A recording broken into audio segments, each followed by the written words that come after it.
welcome to Nltv News Now. I'm Rinki Gogoi and I'm bringing you the headlines first. In an appeal to the Naga people, the Naga National Political Group's Working Committee says that the factional clashes and killings among Nagas must not reoccur. The Working Committee also reasserts Naga tribes and Naga people are the main stakeholders in the Indo-Naga political issue. Nagaland police arrest and accused for issuing fake COVID-19 test reports to passengers traveling to Manipur from Blue Hill bus station area in Dimapur. Arrested man identified as 39 years old Mohammad Samsung. Nagaland Law Students Federation with tribunals and advisors held a meeting with Principal Secretary to Chief Minister at Chief Minister's office. NLSF addresses importance of quality legal education and legal system in the state. National People's Party MP from Tura Agata Sangma requests Union government to consider the sentiments of the Northeast and remove Armed Forces Special Powers Act from the region. Team India looked to seal a record extending 5th ICC World Cup Under-19 title as they take on England in final showdown of the 2022 edition at Sir Vivian Richard Stadium, Antigua.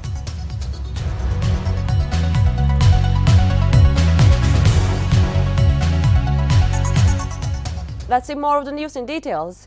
In an appeal to the Naga people, the Naga National Political Group's Working Committee appeals that factional clashes and killings among Nagas must not reoccur, and Naga tribes and Naga people are the main stakeholders in the Indo-Naga political issue. The committee also stated that the Naga issue must be settled in consultation with the real stakeholders. In a statement through its media cell on Friday, it also criticized the group of Western Sumi Jibis who said were destroying the good image of Western Sumi's customary situation by expressing unfounded fears of factional clashes emerging in Nagaland. The WCNNPG on Friday said that it was time for Nagas to create an atmosphere of peace.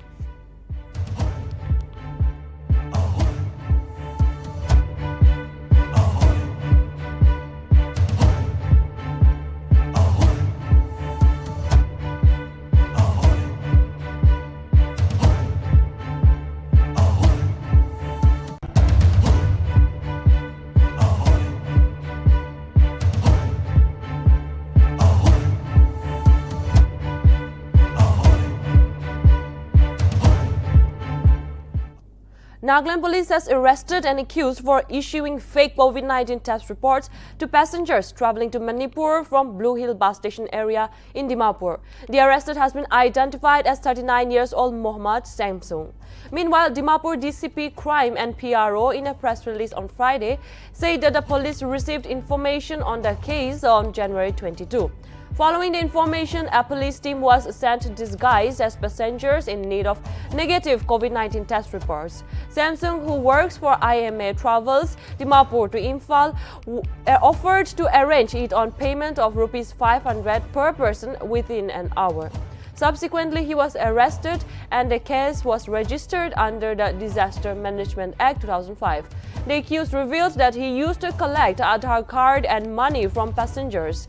Then he would go to Lahorijan in Karbi Anglong district of Assam bordering Dimapur and pay commission to testing center staff stationed there and arrange fake COVID-19 test reports without travelers being tested physically.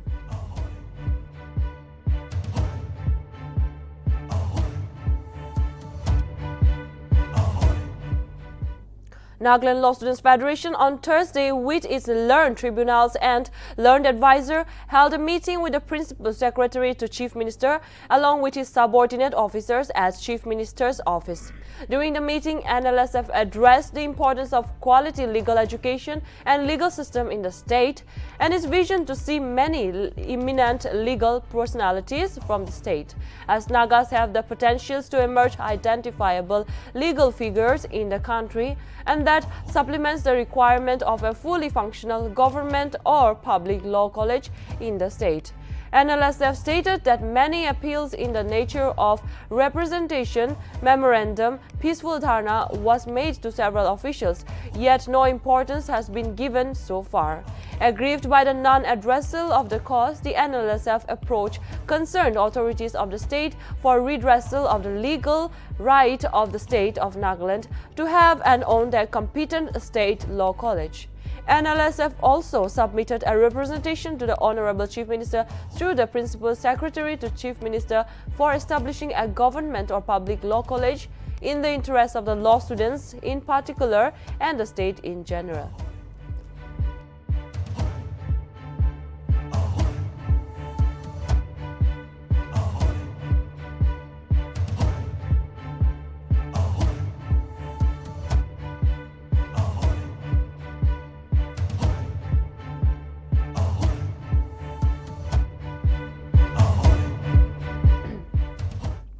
The Department of Rural Development Nagaland State Livelihood Mission Mallory Block, in collaboration with Administrative Department, launched a weekly bazaar at Mallory on 4th February 2022. A short speech was delivered by EAC Lefori C. Salimse Sangtam and President Pochuri Mothers Association Surhotsu.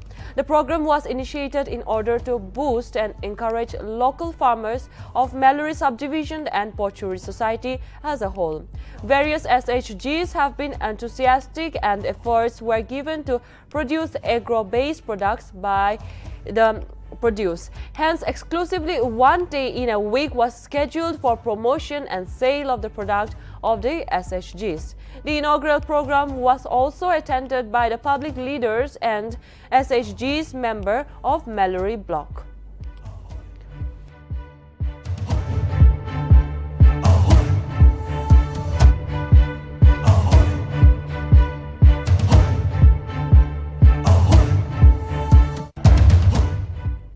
Nagaland's total COVID-19 tally rose to 34,759 as 79 more people tested positive, while one new fatality in Dimapur district pushed the death toll to 733. Out of 79 new cases, Dimapur district lodged 58, Kohima 15, 2 in Mokokchung and 1 each in Mon and Peren. 93 people who previously tested positive for the virus recovered on Friday, taking the total tally of recoveries to 31,798. As on February 4, Nagaland has 787 active cases, out of which 615 are said to be asymptomatic cases. A total of 154 COVID patients have mild symptoms, 11 have moderate symptoms and are on oxygen support, while 7 are admitted in ICU with severe symptoms.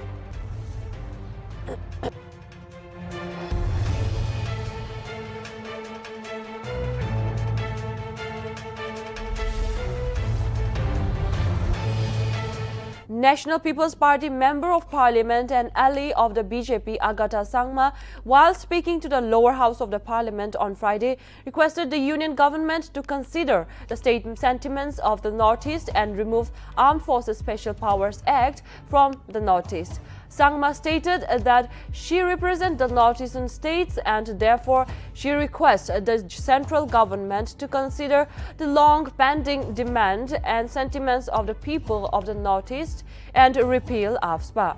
She also mentioned about the voting incident, stating that there was a very unfortunate incident which happened in Nagaland in December last year, and such incident should not have really happened, wherein many innocent lives were lost. She also added that the Northeastern do not want such incidents to occur again, which is why it is important that AFSPA is repealed. She further stated that the Union government has completely revoked AFSPA from Meghalaya after a period of 27 years. However, it is still in force in Nagaland, Assam, and some portions of Manipur and Arunachal Pradesh.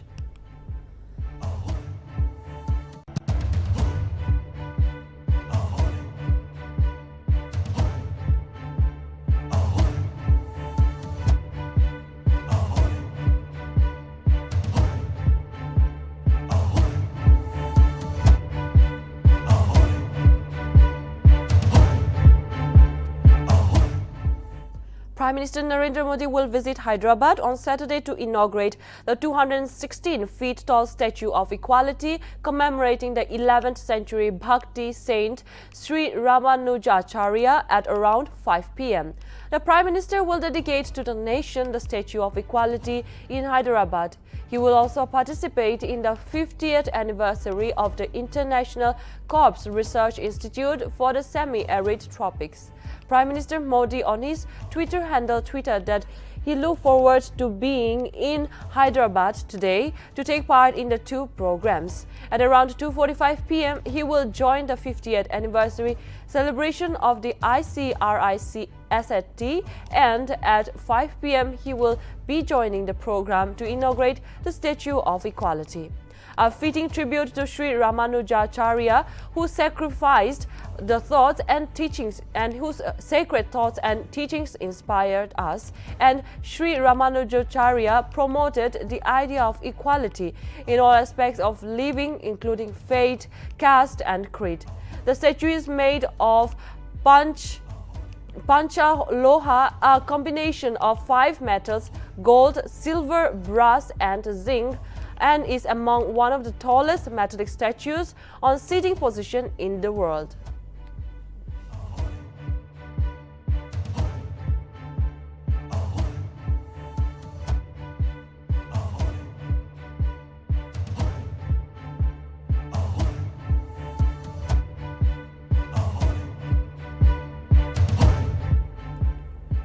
Union Minister for Road Transport and Highways Nitin Gadkari is scheduled to release BJP's Manifesto for Goa on Sunday. On the same day, Prime Minister Narendra Modi will also hold virtual rallies in 20 locations across North Goa to boost the spirit of BJP workers and help the party garner maximum votes. The BJP said that the public-centric manifesto has incorporated grassroots-level suggestions offered by the people to the party through various media of communication. The party stated that the manifesto's main focus will be on advancing its Golden Goa agenda and that it has been working towards a progressive Goa and has brought about human and infrastructure development. Notably, Goa will go to the assembly polls on February 14, while the counting of votes will take place on March 10.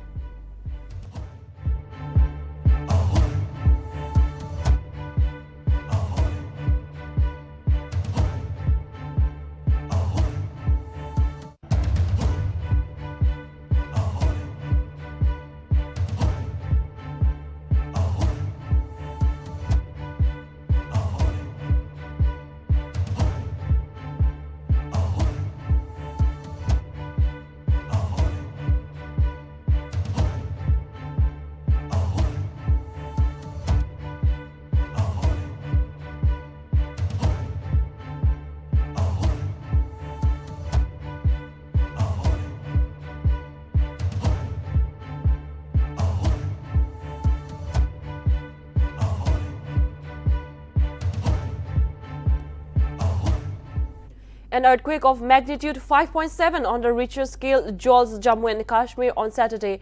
The epicenter of the quake, which occurred at 9:45 a.m., was at the Afghanistan-Tajikistan border. Notably, strong tremors were felt in Jammu and Kashmir, Delhi, Noida and nearby cities, which caused panic among the people.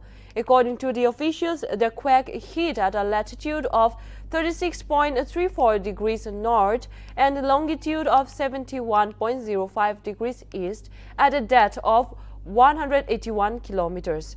It is to be mentioned that there are no reports of property damage, injuries or death in the quake. Meanwhile, Prime Minister Narendra Modi called up Lieutenant Governor of Jammu and Kashmir, Manoj Sinha, to inquire about the situations in the Union territory following the earthquake tremors.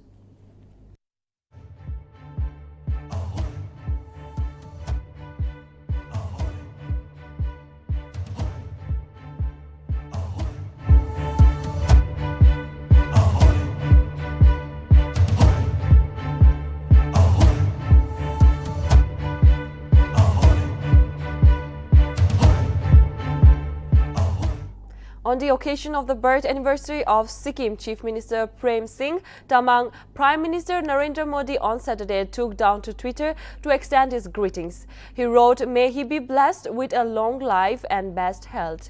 Notably, Tamang is better known as a Gole Daju and currently serving as the 14th Chief Minister of Sikkim. He is a leader and founder of the Sikkim Krantikari Morcha, and prior to forming the party, he was a key member of the Sikkim Democratic Front Party.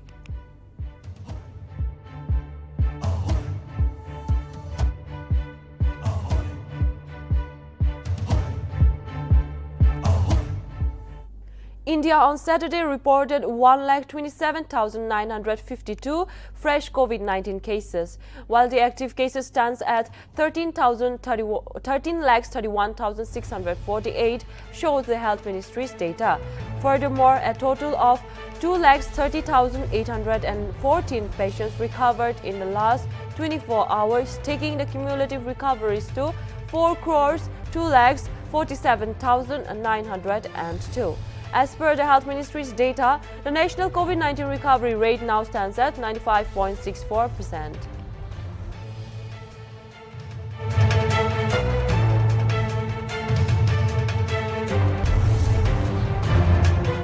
The air quality in the national capital improved on Saturday and moved to the moderate category, with the air quality index touching 132, according to the System of Air Quality and Weather Forecasting and Research. But due to foggy weather, a dip in visibility was witnessed.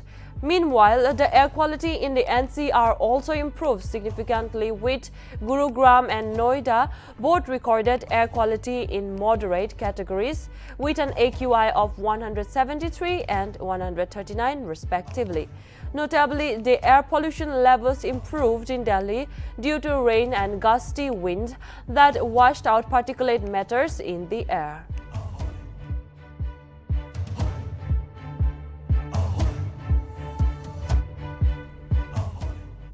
The Supreme Court on Friday directed all state governments and union territories to appoint dedicated nodal officers to coordinate with the member secretary of the state legal authority to facilitate payment of ex gratia compensation to family members of COVID-19 victims.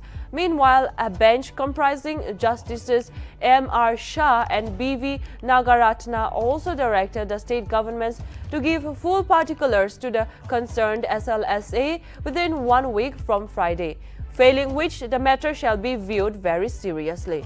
Furthermore, the top court reiterated that applications seeking compensation should not be rejected on technical grounds. However, if any technical glitch is found, the states concerned were required to give them opportunity to correct defects.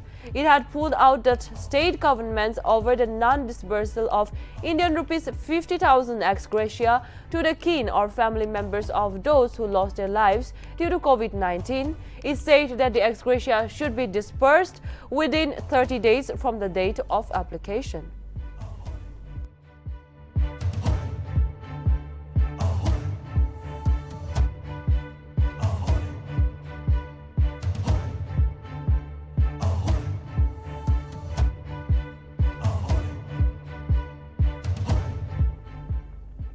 In a case alleged harassment by in-laws, a woman has been admitted to a city hospital with 75% burn injuries in Guwahati. Officer in charge of Dispur Police Station Ranjit Saikia said that the injured woman has been identified as Nikita Agarwal Khima, a resident of Christian Basti area in Guwahati, and has been admitted to the private Namcare hospital and is in critical condition. A senior Namcare official said that kerosene was likely poured on the victim's body and set on fire.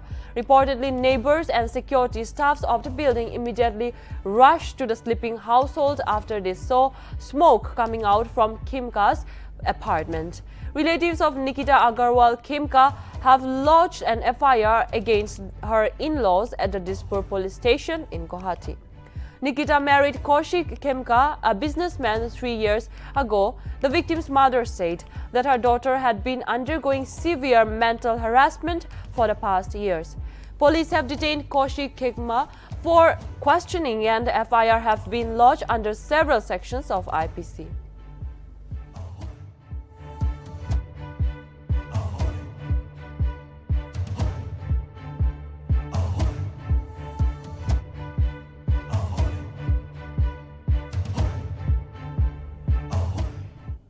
5 tourists and 2 crews died on Friday when their plane crashed on a trip to view Peru's famous Nazca lines. The Cessna 207 single-engine plane belonging to the Aero Santos tourism company came down shortly after takeoff from the small airport of Maria Rich in Nazca around noon. According to reports, there were no survivors among the 7 on board.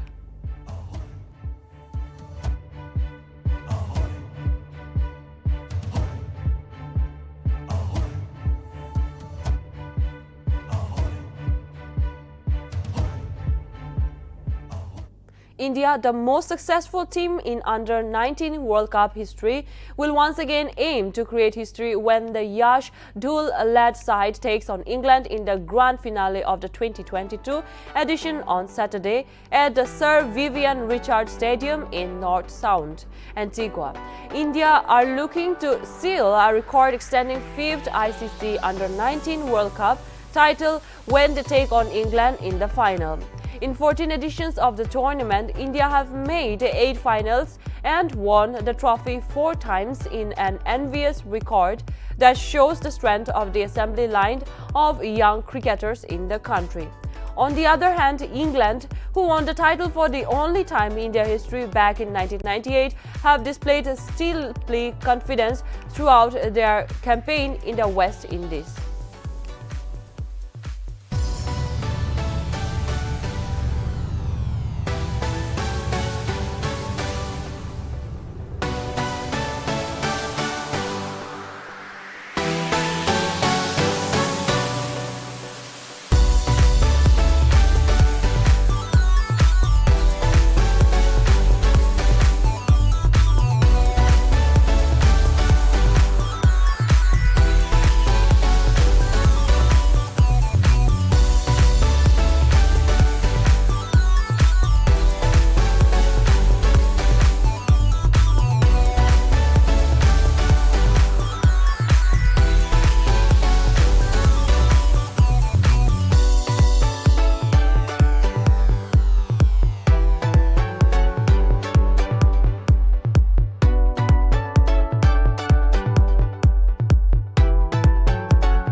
On the occasion of Basant Panchami and Saraswati Puja, President Ramnath Kovind, Vice President Venkaiah Naidu and Prime Minister Narendra Modi extended their warm greetings to the people of India.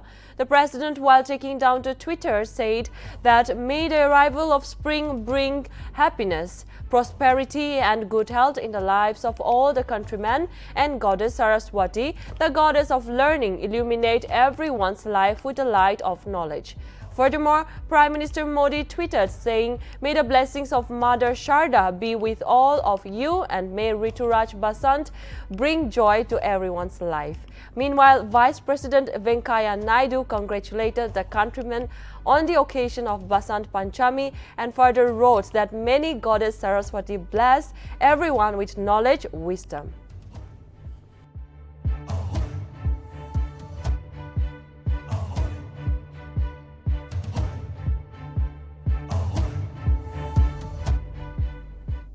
Thank you, viewers. That's all for Nltv News Now. For more updates, keep watching Nltv Sob Manulaga Awas.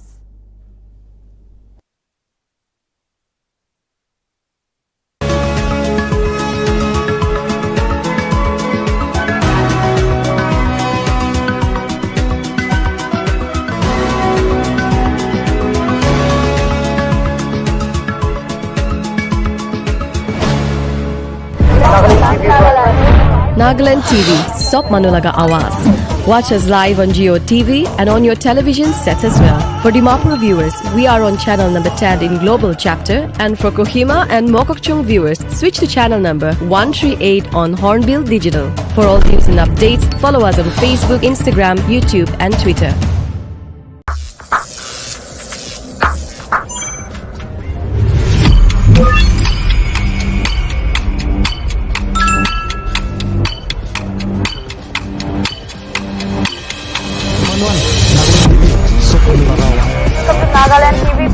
Nagaland TV. Hello and welcome to Nagaland TV. Let's look at the top stories for now.